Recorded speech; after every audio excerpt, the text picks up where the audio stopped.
Can I be honest with you for a moment? We've spent a few of these conversations on the people in your life, who you'd actually choose, the loneliness that hides in plain sight, the things you're afraid to say, the people who quietly stayed. And I think all of it comes down to one uncomfortable question we haven't quite asked directly yet. Not who sees you, whether you've actually let them. So here's what I want to ask you. Have you let anyone really see you lately? I think most of us have gotten very skilled at a specific kind of performance. Not lying exactly, just editing, presenting the version of ourselves that's put together, capable, fine. It happens so automatically, you probably don't experience it as performance anymore. It just feels like being a person in public. Even alone, some of us keep managing, rehearsing how we'd explain ourselves if someone walked in, as if the performance never fully turns off, even without an audience. Feel about the last time you were with someone, really with them, not just near them, and you let your face do whatever it actually wanted to do. No managing it. No slight adjustment for how you wanted to come across. Maybe it was years ago, before you learned how to hold your face in company. Maybe it was in front of a child too young to judge you, or a pet, or genuinely nobody at all. It's a strange thing to realize how much of your adult life has been spent, in some small way, composed. For a lot of us, that's rarer than we'd like to admit. Even with people we love. Even with people who've stayed, who've earned it, who probably wouldn't flinch if they saw the unmanaged version.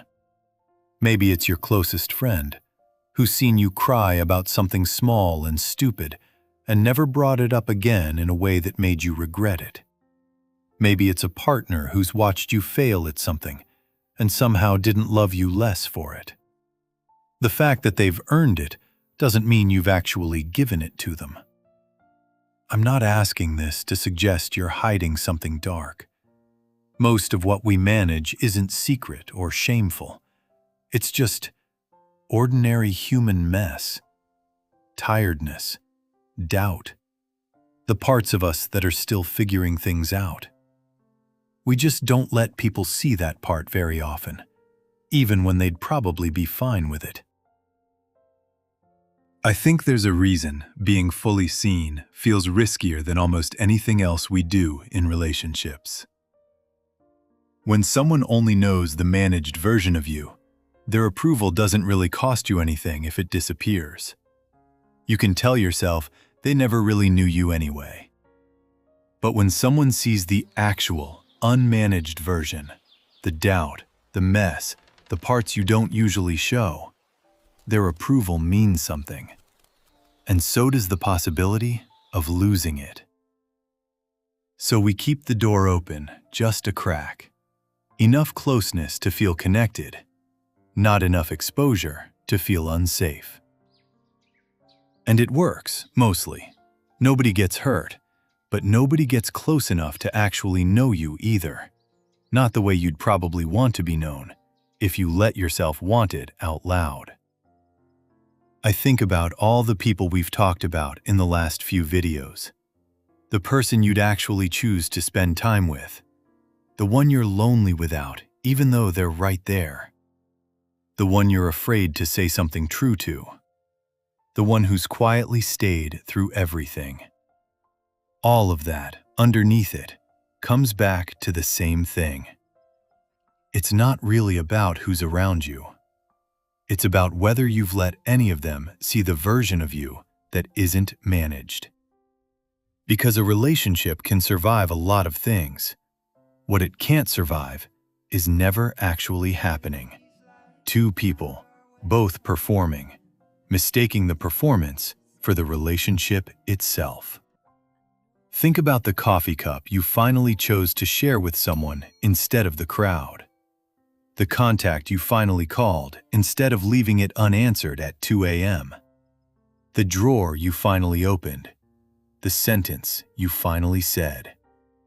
The person on the photo wall who stayed through every version of you.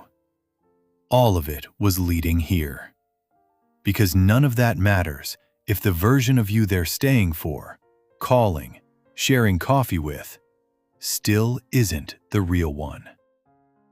There's an exhaustion specific to this, too.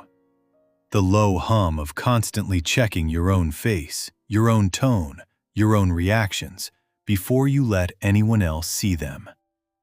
It's a kind of labor that never officially clocks out, because you're rarely fully aware you're doing it.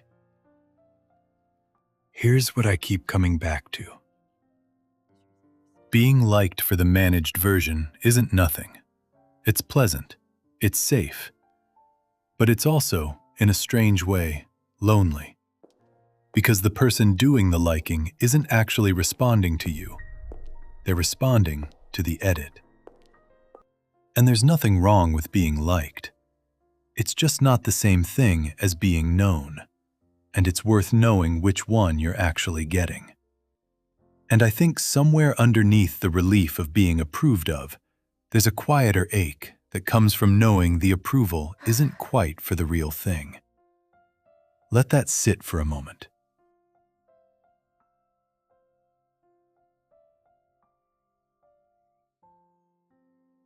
I'm not saying you need to unmask yourself to everyone in your life. Some relationships are built for the edited version, and that's genuinely fine. Not everyone has earned full access, and you're not obligated to give it. But I think it's worth asking whether there's at least one relationship where the door has been open a crack for years, when it could have been open all the way. Where the person on the other side has actually earned it, and you just haven't tested whether they'd stay. Testing it doesn't have to be dramatic. It can be as small as staying quiet for once instead of filling the silence with a joke. As small as saying, "I don't actually know how I feel about this," instead of performing certainty you don't have. Here's what feels hopeful to me about this. You don't have to show everyone everything. You don't have to stop managing entirely. Some of that is just healthy boundary, not avoidance. You just have to pick one person and let them see one true, unmanaged moment. Not a planned vulnerability speech, just an actual tired face instead of the composed one. An actual "I don't know" instead of a confident answer you don't fully believe.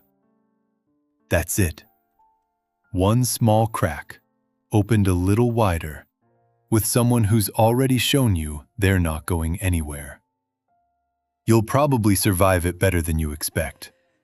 Most people, when they finally see the unmanaged version of someone they love, don't recoil.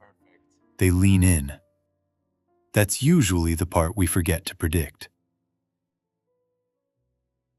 We've spent this whole stretch of videos on the people in your life.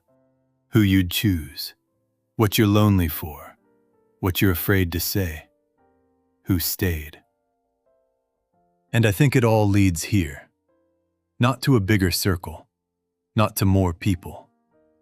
Just to the question of whether the people already closest to you have actually met you. The real, unmanaged, occasionally uncertain you. Or just the edited version you've been offering instead. Maybe you've told yourself the closeness is enough as it is, that testing it would be greedy or risky or unnecessary. I think by now, you know that kind of reasoning a little too well. Maybe the question isn't only whether anyone sees you. Maybe the question is simpler than that. Have you actually let them? You don't have to answer that tonight. You just have to notice, honestly, what the answer probably is. Maybe that's enough to start. And maybe being really seen starts with letting yourself be seen by yourself first.